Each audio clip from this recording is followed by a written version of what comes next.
கிறிஸ்துவுக்குள் மிகவும் பிரியமான வேத ஆராய்ச்சி நேயர்களை இயேசு கிறிஸ்துவின் இன்ப நாமத்தினாலே வாழ்த்துகிறோம். கடந்த நிகழ்ச்சியிலே நாம் 50ஆம் சங்கீதம் 7ஆம் வசனம் முதல் 51ஆம் சங்கீதம் 4ஆம் வசனங்கள் வரை கற்றுக்கொண்டோம். அந்த பாடத்திலே தாவீது தேவனுடைய 2 கற்பனைகளை மீறினார். விபச்சாரம் செய்யாதிருப்பாயாக என்ற 7வது கற்பனையையும் கொலை செய்யாதிருப்பாயாக என்ற 6வது கற்பனையையும் மீறினார். 7வது கற்பனையை மீறி பத்சேபாளோடு பாவம் செய்தார். 6வது கற்பனையை மீறி பத்சேபாளின் கணவனான உரியாவை கொலை செய்தார் என்றும் கற்றுக்கொண்டோம். மேலும் தாவீது தன்னுடைய அறையில் தனியே போய் தன்னுடைய பாவத்தை கர்த்தரிடத்திலே அறிக்கையிட்டார். கர்த்தருடைய சிறந்த மனிதர்கள் எல்லாருமே தங்கள் பாவத்தை கர்த்தரிடத்திலே அறிக்கையிட்டு இருக்கிறார்கள் என்றும் கற்றுக்கொண்டோம். இன்று நாம் 51ஆம் சங்கீதம் 5ஆம் வசனம் முதல் 19ஆம் வசனங்கள் வரை கற்றுக்கொள்ள இருக்கிறோம். இந்த பாடத்திலே உங்கள் வாழ்க்கையின் அந்தரங்கத்திலே உள்ளத்தின் ஆழத்திலே உண்மையுள்ளவர்களாய் நீங்கள் இருக்கிறீர்களா? ஈசோப்பு எந்தெந்த காரியங்களுக்காக பயன்படுத்தப்பட்டது? தேவனிடத்தில் உங்கள் அன்பின் அளவு என்ன என்பதை கற்றுக்கொள்வோமா? வாருங்கள் செய்திக்குள் கடந்து செல்லலாம். வாரம் தவறாமல் கர்த்தருடைய வசனங்களை கவனித்து கேட்கும் எங்களுக்கு பிரியமான சகோதரனை சகோதரியே, கடந்த நிகழ்ச்சியிலே 51ஆம் சங்கீதத்தை சிந்திக்க துவங்கினோம். 51ஆம் சங்கீதம் இயற்கையாகவே 3 பகுதிகளாய் பிரிக்கப்பட்டிருக்கிறது. முதல் 3 வசனங்களிலே பாவத்தை குறித்த உணர்வும் மனசாட்சியின் கூக்குரலையும் பார்க்கிறோம். இரண்டாவதாக பாவ அறிக்கையும் தேவனுடைய கிருபைக்காக கெஞ்சுவதையும் வாசிக்கிறோம். இது 4 முதல் 8 வசனங்களிலே அடங்கியிருக்கிறது. 9 முதல் 19ஆம் வசனம் வரை ஆண்டவர் தன்னை சுத்தம் பண்ண வேண்டும் என்றும் தேவனோடு உள்ள தொடர்பை தாம் இழந்து போகக்கூடாது என்பதை குறித்த அக்கறையோடு தாவீது ஜெபிப்பதையும் நாம் பார்க்கிறோம். தாவீது பாவத்தை குறித்து சொல்லும் பொழுது மீறுதல் என்று சொல்கிறார், பொல்லாங்கானது என்று சொல்கிறார். இப்படிப்பட்ட காரியங்களை தேவனுக்கு விரோதமாய் செய்ததினாலே தேவரீர் ஒருவருக்கே விரோதமாய் நான் பாவம் செய்தேன் என்றார். யாருக்கு விரோதமாக நாம் பாவம் செய்வோம் என்றாலும் இறுதியாக நாம் தேவனுக்கு விரோதமாகவே பாவம் செய்கிறவர்களாய் இருக்கிறோம். சங்கீதம் 51:5, இதோ நான் துர்க்குணத்தில் உருவானேன், என் தாய் என்னை பாவத்தில் கற்பம் தரித்தாள். தாவீதும் சரி, நாம் ஒவ்வொருவரும் சரி, பாவ சுபாவத்துடனேயே இந்த உலகத்திற்குள்ளே வந்திருக்கிறோம். இதை பவுல் அறிந்திருந்தபடியினாலே அந்த நாட்களின் விசுவாசிகளை பார்த்து, குறிப்பாக கலாத்தியருக்கு சொல்லும் பொழுது இவ்விதமாய் கூறியிருக்கிறார். கலாத்தியர் 6ஆம் அதிகாரம் 1ஆம் வசனம், சகோதரனே, ஒருவன் யாதொரு குற்றத்தில் அகப்பட்டால் ஆவிக்குரியவர்களாகிய நீங்கள் சாந்தமுள்ள ஆவியோடே அப்படிப்பட்டவனை சீர்பொருந்த பண்ணுங்கள். நீயும் சோதிக்கப்படாதபடிக்கு உன்னை குறித்து எச்சரிக்கையாயிரு. பாவங்களை குறித்து குற்றங்களை குறித்து பலர் பலவிதமாய் கூறியிருக்கிறார்கள். ஒருவர் சொல்லும் பொழுது, செய்யப்படும் எந்த ஒரு குற்றத்தை பார்த்தாலும் நானும் அதை செய்திருக்கக்கூடும் என்று கூறுகிறார். ஜான் என்பவர் சொல்லும் பொழுது, எந்த மனிதனும் தனது மிக நெருக்கமான நண்பர்களுக்கும் சொல்ல துணியாத காரியங்களையும் தன்னுடைய வாழ்க்கையிலே இருப்பதை அறிந்திருக்கிறான் என்று கூறுகிறார். மற்றும் ஒருவர், இவர் தேவனை அறியாத ஒரு தத்துவ ஞானி, ரோம் நாட்டைச் சேர்ந்தவர். நம்மை குறித்தே நாம் சொல்லும் பொழுது நாம் தீமையானவர்களே என்று சொல்ல வேண்டும், தீமையை செய்கிறோம் என்றும் அதையும் சந்தோஷமில்லாமல் செய்திருக்கிறோம் என்றும் கூற வேண்டும் என்கிறார். மற்றும் ஒருவர் சொல்லும் பொழுது, எந்த ஒரு மனிதனும் தன்னைத்தானே ரட்சித்துக் கொள்ள முடியாது, மற்றும் ஒருவர் கரத்தை நீட்டி தூக்கிவிட வேண்டும் என்று சொல்லியிருக்கிறார். வேதவசனமும் இந்த கருத்தை உறுதிப்படுத்துகிறது. பிரசங்கியின் புத்தகம் 7ஆம் அதிகாரம் 20ஆம் வசனம், ஒரு பாவமும் செய்யாமல் நன்மையே செய்யத்தக்க நீதிமான் பூமியில் இல்லை என்று கூறுகிறது. மற்றும் ஒரு வசனத்தை வாசிக்கிறேன். நீதிமொழிகள் 30:12, தாங்கள் அழுக்கற கழுவப்படாமல் இருந்தும் தங்கள் பார்வைக்கு சுத்தமாய் தோன்றுகிற சந்ததியாரும் உண்டு. தங்கள் வாழ்க்கையிலே எல்லாம் சரியாயிருக்கிறது என்று எண்ணுகிற மக்கள் உண்டு. ஆனால் அவர்கள் பாவத்தை குறித்த உணர்வற்றவர்களாய் இருக்கிறார்கள். வட துருவத்திலே பனியிலே நடந்து கொண்டிருந்த ஒரு மனிதன் அதிகமான குளிரை உணர்ந்தான். தான் சற்று இளைப்பாற வேண்டும், உட்கார வேண்டும் என்று கூறினான். அவன் உட்கார்ந்த பொழுது அது அவனுக்கு மிக நன்றாக இருந்தது போல தெரிந்தது. ஆனால் அவனோடு இருந்தவர்களுக்கு நன்றாக தெரியும், அப்படி அவன் உட்கார்ந்திருந்தால் அப்படியே அவன் மரித்து போவான். எனவே அவனை உட்கார விடாமல் அவனை நடக்க வைத்தார்கள். அப்பொழுது சரீரத்திலே சூடு உண்டாகி அவன் உயிர் பிழைத்து கொண்டான். இன்றைக்கும் பல திருச்சபைகளிலே குளிர்ந்து போனவர்களாய், ஆனால் வசதியாக உட்கார்ந்து கொண்டு கர்த்தருடைய பார்வையிலே தாங்கள் பாவிகள் என்பதை உணராமல் இருக்கிறார்கள். நமக்கு ஒரு இரட்சகர் தேவை மட்டுமல்ல, நாம் சுத்தப்படுத்தப்பட வேண்டியவர்களாயும் இருக்கிறோம். அப்போஸ்தலனாகிய பவுலும் தன்னை குறித்து சொல்லும் பொழுது ரோமர் 7:18 என்னிடத்தில், அதாவது என் மாம்சத்தில் நன்மை வாசமாயிருக்கிறதில்லை என்று நான் அறிந்திருக்கிறேன். நன்மை செய்ய வேண்டும் என்கிற விருப்பம் என்னிடத்தில் இருக்கிறது, நன்மை செய்வதோ என்னிடத்தில் இல்லை என்று கூறியிருக்கிறார். தாவீதும் இந்த பாவரிக்கை ஜெபத்திலே எல்லா பிரச்சனைகளுக்கும் மூல காரணத்தை அவர் உணர்ந்துதான் கூறுகிறார். பிறக்கும் பொழுதே தான் எப்படி பாவத்திலே பிறந்தேன் என்று கூறுகிறார். தொடர்ந்து தாவீது எப்படி பாவ அறிக்கை செய்கிறார் பாருங்கள். சங்கீதம் 51:6, இதோ உள்ளத்தில் உண்மை இருக்க விரும்புகிறீர், அந்த கரணத்தில் ஞானத்தை எனக்கு தெரியப்படுத்துவீர். பிரியமானவர்களே, வெளியே பார்ப்பதற்கு நாம் எப்படி இருக்கிறோம் என்பதை குறித்து தேவன் ஆர்வமுள்ளவர் அல்ல. நீங்கள் ஞான ஸ்நானம் பெற்றிருக்கலாம், இருந்தாலும் ரட்சிக்கப்படாதவர்களாய் நீங்கள் இருக்க முடியும். ஒரு திருச்சபையின் அங்கத்தினராய் இருக்கலாம், ஆனால் அது எல்லாமே வெளிப்படையான காரியங்கள்தான். திருச்சபையின் அங்கமாயிருந்தும் நீங்கள் கர்த்தருடைய பிள்ளையாய் இல்லாமல் இருக்கலாம். நம்முடைய வாழ்க்கையின் அந்தரங்கத்திலே, உள்ளத்தின் ஆழத்திலே நாம் உண்மையுள்ளவர்களாய் இருக்க தேவன் விரும்புகிறார். சங்கீதம் 51:7, நீர் என்னை ஈசோப்பினால் சுத்திகரியும், அப்பொழுது நான் சுத்தமாவேன். என்னை கழுவியறலும், அப்பொழுது நான் உறைந்த மழையிலும் வெண்மையாவேன். இப்பொழுது நான் சொல்வதை சற்றே நன்றாக கவனியுங்கள். கர்த்தருடைய வசனத்திலே இது ஒரு முக்கியமான பகுதியாகும். சிலர் சொல்லுவார்கள், தாவீது மன்னிக்கப்பட்டதற்கு காரணம் அவர் தனது பாவத்தை அறிக்கை செய்தார் என்று சொல்லுவார்கள். இவ்வாறு நீங்களும் சொல்வீர்கள் என்றால் ஒரு கதையின் ஒரு பகுதியைத்தான் சொல்லுகிறீர்கள். உண்மையில் அது ஒரு முழுமையான காரணம் அல்ல. இதன் சரித்திர பின்னணியத்தை சற்றே புரட்டி பார்ப்போமா? 2 சாமுவேலின் புத்தகம் 12:13 பாருங்கள். அப்பொழுது தாவீது நாத்தானிடத்தில், நான் கர்த்தருக்கு விரோதமாய் பாவம் செய்தேன் என்றான். நாத்தான் தாவீதை நோக்கி, நீ சாகாதபடிக்கு கர்த்தர் உன் பாவம் நீங்கச் செய்தார். தேவனே முதல் 8 எடுத்து வைக்கிறார். தேவன் நாத்தானை தாவீதினிடத்திலே அனுப்பினார். அன்று நாத்தான் வந்து தாவீதின் பாவத்தை குறித்து பேசவில்லை என்றால் தாவீதும் அதை குறித்து செயல்பட்டிருக்க மாட்டார். ஆனால் அவர் முதலாவது செயல்பட துவங்கவில்லை. கர்த்தரே முதலில் செயல்பட்டார். சரி, எப்படி தாவீதை மன்னிக்க முடிந்தது?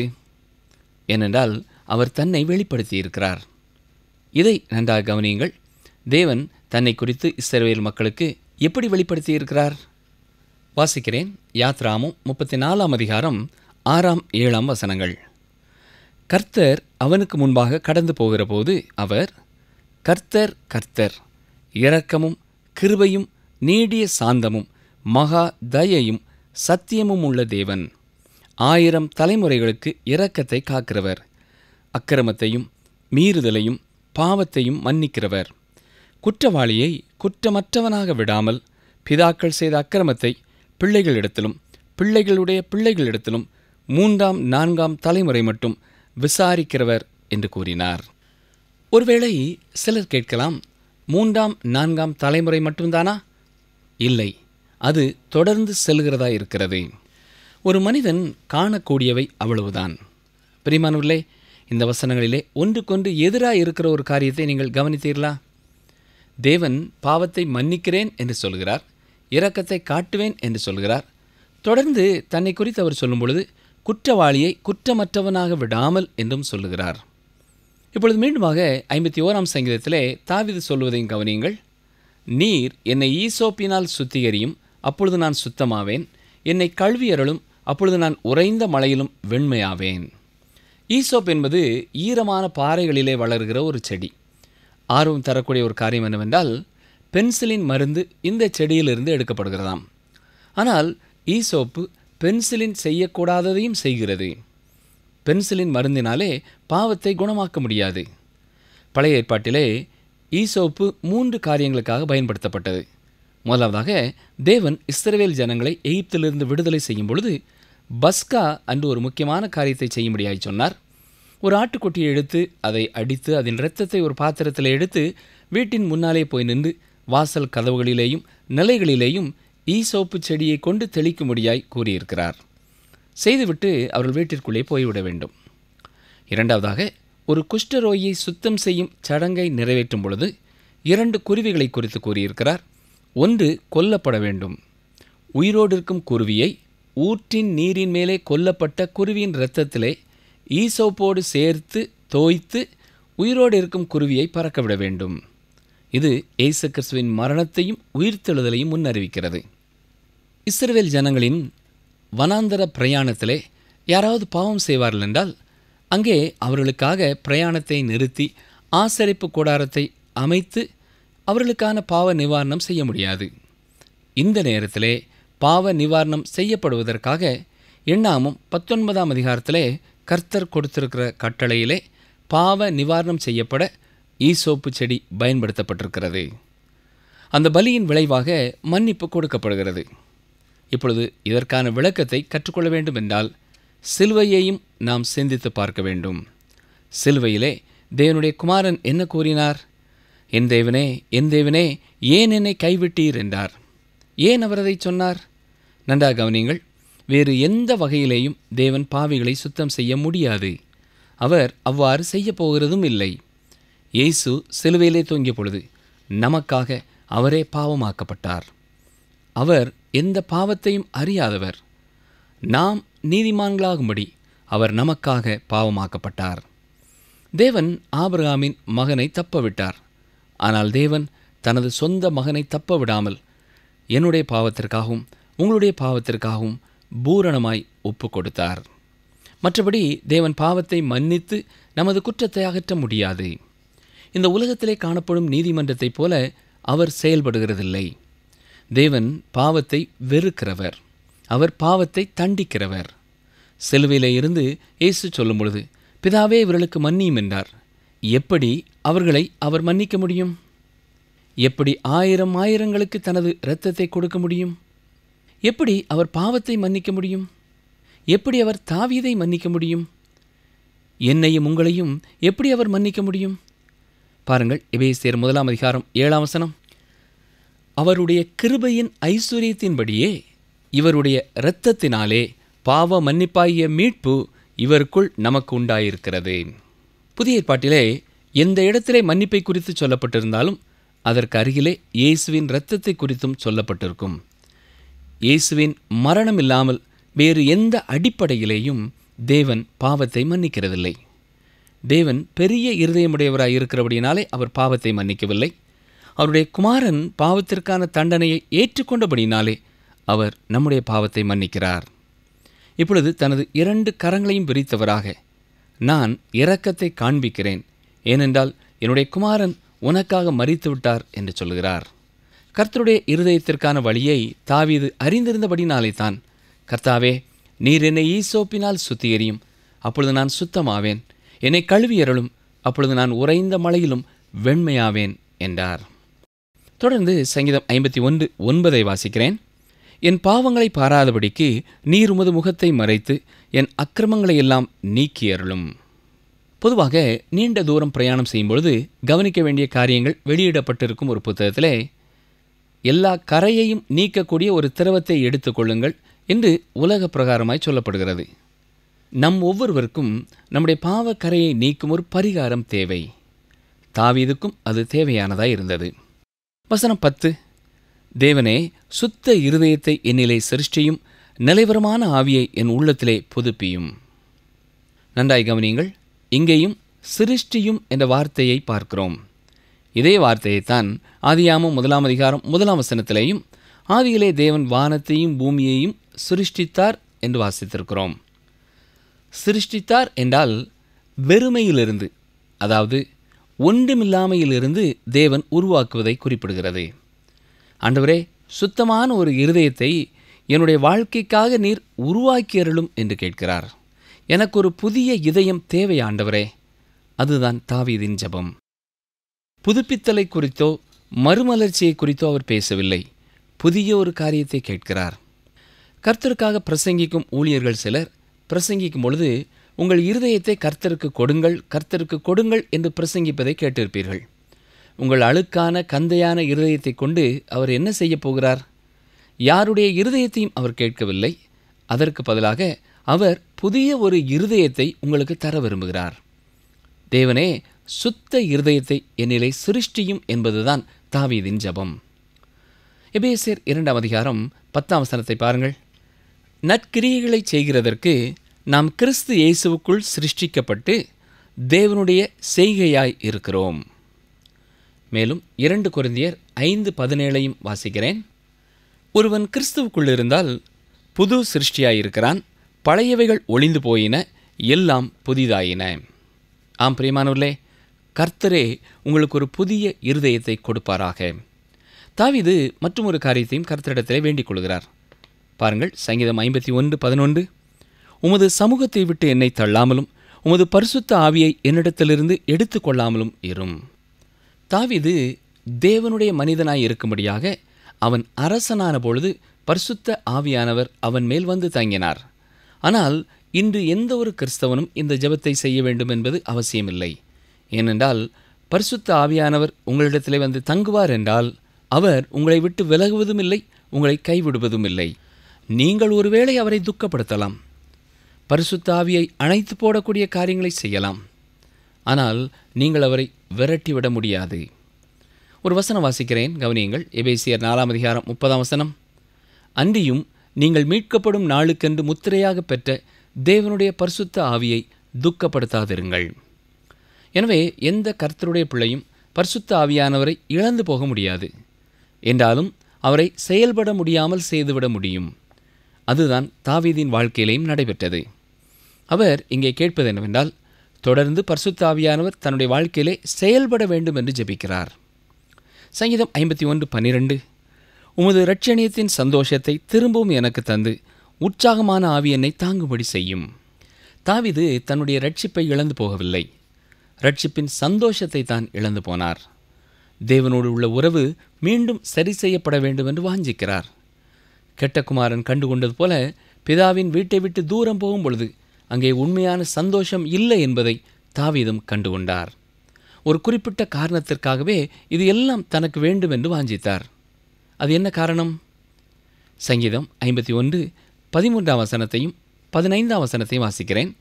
சங்கீதம் 51:13, அப்பொழுது பாதகருக்கு உமது வழிகளை உபதேசிப்பேன், பாவிகள் உம்மிடத்தில் மனம் திரும்புவார்கள். வசனம் 15, ஆண்டவரே என் உதடுகளை திறந்தருளும், அப்பொழுது என் வாய் உம்முடைய புகழை அறிவிக்கும். இப்பொழுது புரிகிறதா? மீண்டுமாக தாவீது கர்த்தரை துதிக்க ஸ்தோத்திரிக்க விரும்பினார். சங்கீதம் 51:19, அப்பொழுது தகன பலியும் சர்வாங்க தகன பலியும் ஆகிய நீதியின் பலிகளில் பிரியப்படுவீர், அப்பொழுது உமது பீடத்தின் மேல் காளைகளை பலியிடுவார்கள். தாவீது கர்த்தருக்கு துதிபாட மட்டும் விரும்பவில்லை, கர்த்தரை பிரியப்படுத்த வாஞ்சித்தார். ஒரு பெண்மணி தெருவிலே இருந்து வீட்டிற்குள்ளே வந்தாள். பரிசேயனாகிய சீமோன் மட்டுமே அவளுடைய பழைய வாழ்க்கையை அறிந்தவனாயிருந்தான். தெருவிலே நேருக்கு நேர் சந்திப்பதற்கு பதிலாக தெருவின் மறுமுனை வழியாக கடந்து சென்று விடக்கூடியவனாயிருந்தான். ஆனால் அந்த காலத்து வழக்கத்தின்படி தன்னுடைய வீட்டினுள்ளே ஒரு விருந்தாளி இருக்கும் பொழுது அவள் அந்த வீட்டிற்குள்ளே நுழைந்து நடக்கும் காரியங்களை எல்லாம் கவனித்து பார்க்கக்கூடிய அனுமதி பெற்றவளாய் இருந்தாள். அவள் வந்து இயேசுவின் பாதத்தின் அருகே நின்று அழ ஆரம்பித்தாள். தன்னுடைய கண்ணீரினாலே இயேசுவின் பாதத்தை கழுவினாள். தனது தலைமுடியினாலே அவருடைய பாதத்தை துடைத்தாள். அவருடைய பாதத்தை முத்தம் செய்தாள். விலை உயர்ந்த தைலத்தினாலே அபிஷேகம் செய்தாள். சீமோன் அவளை குறை சொல்லும் வண்ணமாக பேச ஆரம்பித்த பொழுது இயேசு அவனை கடிந்து கொண்டார். நான் உன் வீட்டிற்குள்ளே வந்தபொழுது என்னுடைய கால்களை கழுவ நீர் தண்ணீர் கொடுக்கவில்லை. சாதாரணமாய் எல்லாரும் செய்யும் ஒரு காரியத்தை கூட நீ எனக்கு செய்யவில்லை. ஆனால் இந்த பெண்மணி தனது கண்ணீரினாலே என்னுடைய கால்களை கழுவினாள். ஏன்? அவள் மன்னிப்பை பெற்றுவிட்டாள். நீ மன்னிப்பை பெற்றுக்கொள்ளவில்லை, அதுதான் பொருள். லூக்கா 7 அதிகாரம் 47 பாருங்கள். ஆதலால் நான் உனக்கு சொல்லுகிறேன், இவள் செய்த அநேக பாவங்கள் மன்னிக்கப்பட்டது, இவள் மிகவும் அன்பு கூர்ந்தாளே. எவனுக்கு கொஞ்சம் மன்னிக்கப்படுகிறதோ அவன் கொஞ்சமாய் அன்பு கூறுவான் என்று சொல்லி. பிரியமானவர்களே, நம்மை நாமே நல்லவர்கள் என்று சொல்லிக் கொண்டிருக்கலாம்.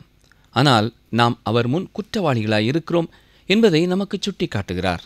நாம் மீட்கப்படுவதற்கு ஒரே ஒரு வழி, நம்முடைய பாவத்தின் தண்டனையை அவருடைய குமாரன் சுமந்து தீர்க்க வேண்டும். தேவன் நம்மை அதிகம் மன்னிக்கும் பொழுது நாம் அதிகம் அன்பு கூறுகிறவர்களாய் இருக்கிறோம். உங்களுடைய அன்பின் அளவு என்ன? அதுவே உங்கள் பாவத்தின் அளவு. நம்முடைய பாவத்தை அறிக்கை செய்யாமலேயும் நாம் கடத்தி கொண்டே சென்று விட முடியும். என்னை கேட்டுக்கொண்டிருக்கிற அருமையான சகோதரனை சகோதரியே, கடைசியாக நீங்கள் உங்கள் பாவத்தை குறித்து எப்பொழுது துக்கப்பட்டீர்கள்? எப்பொழுது கண்ணீர் விட்டீர்கள்? எப்பொழுது உங்கள் பாவத்தை குறித்து கடைசியாக நீங்கள் எந்த இரவிலே வேதனைப்பட்டீர்கள்? ஆண்டவருக்கு ஸ்தோத்திரம், அவரிடத்திலே உங்களுக்கு மன்னிப்பு உண்டு. நாம் மன்னிப்பு கேட்போம் என்றால் அவர் நமக்கு மன்னிப்பு கொடுக்கிறார். இந்த நேரத்திலே இதை கேட்டுக்கொண்டிருக்கிற யாராவது பாவ பாரத்தோடு கூட வேதனையோடு கூட இருப்போம் என்றால் இந்த நேரத்திலேயும் அதை நாம் ஆண்டோடைய சமூகத்திலே அறிக்கை செய்யலாம்.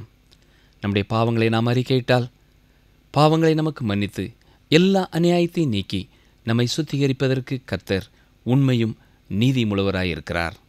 ஜெபிப்போமா? எங்களை நேசிக்கிறங்களா அன்பின் ஆண்டவரே, இந்த நேரத்திலேயும் யார் யார் உள்ளத்தின் ஆழத்திலிருந்து உம்மை துக்கப்படுத்திய நேரங்களை, பரிசுத்த ஆவியானவரை வேதனைப்படுத்திய நேரங்களை உண்மையாகவே உணர்ந்து பாவ அறிக்கை செய்கிறார்களோ அவர்கள் ஒவ்வொருவருடைய வாழ்க்கையிலையும் பாவ மன்னிப்பின் நிச்சயத்தை கொடுத்து இழந்து போன இரட்சிப்பின் சந்தோஷத்தை திரும்ப பெற்றுக்கொள்ள நீரே உதவி செய்யும். எங்களிலே யாராவது தொடர்ந்து உம்மை துக்கப்படுத்தி கொண்டே வேதனைப்படுத்தி கொண்டே இருப்போம் என்றால், எங்கள் பாவத்தை குறித்த உணர்வற்றவர்களாக இருப்போம் என்றால், அதை குறித்தும் தொடர்ந்து நீர் எங்களோடு பேச வேண்டும் என்று கெஞ்சுகிறோம். எப்பொழுதும் எங்கள் ஒவ்வொருவரையும் உம்மோடு கூட சரியான உறவுள்ள உம்முடைய பிள்ளைகளாய் வாழ எங்களை காத்துக்கொள்ள ஒப்புக் கொடுக்கிறோம். எங்கள் ஜெபத்தை கேட்டதற்காக உமக்கு ஸ்தோத்திரம். எங்கள் வாழ்க்கையிலே நீர் கிரியை செய்வதற்காக உமக்கு ஸ்தோத்திரம். இயேசுவின் நல்ல நாமத்தினாலே வேண்டிக் கொள்கிறோம் பிதாவே, ஆமேன். அன்பர்களே, இந்த நாளிலும் நாம் கற்றுக்கொண்டது என்ன? தேவன் நாத்தானை தாவீதிடம் அனுப்பினார். நாத்தான் தாவீதின் பாவத்தை குறித்து பேசவில்லை என்றால் தாவீதும் அதை குறித்து செயல்பட்டிருக்க மாட்டார். தாவீது முதலாவது செயல்பட துவங்கவில்லை. கர்த்தரே நாத்தான் மூலம் முதலில் செயல்பட்டார். தேவன் ஆபிரகாமின் மகனை தப்பவிட்டார். ஆனால் தேவன் தனது சொந்த மகனை தப்பவிடாமல் என்னுடைய பாவத்திற்காகவும் உங்களுடைய பாவத்திற்காகவும் பூரணமாய் ஒப்பு கொடுத்தார். சிருஷ்டித்தார் என்றால் ஒன்றமில்லாமையில் இருந்து தேவன் உருவாக்குவதை குறிக்கிறது. ஆண்டவரே, சுத்தமான ஒரு இருதயத்தை என்னுடைய வாழ்க்கைக்காக நீர் உருவாக்கியருளும். எனக்கு ஒரு புதிய இருதயம் வேண்டும் ஆண்டவரே என்று தாவீது ஜெபிக்கிறார். புதுப்பித்தலை குறித்து தாவீது கேட்கவில்லை, புதிய ஒரு காரியத்தை கேட்கிறார். பரிசுத்த ஆவியானவர் உங்களிடம் தங்குவார் என்றால் அவர் உங்களை விட்டு விலகுவதும் இல்லை, உங்களை கைவிடுவதும் இல்லை. நீங்கள் ஒருவேளை அவரை துக்கப்படுத்தலாம். பரிசுத்த ஆவியை அணைத்து போடக்கூடிய காரியங்களை கூட நீங்கள் செய்யலாம். ஆனால் நீங்கள் அவரை விரட்டிவிட முடியாது. மீண்டும் அடுத்த நிகழ்ச்சியில் சந்திப்போம். கர்த்தர் உங்களை ஆசீர்வதிப்பாராக. உன் மீறுதல்களை மேகத்தைப் போலவும் உன் பாவங்களை கார்மேகத்தைப் போலவும் அகற்றிவிட்டேன். ஏசாயா 44:22.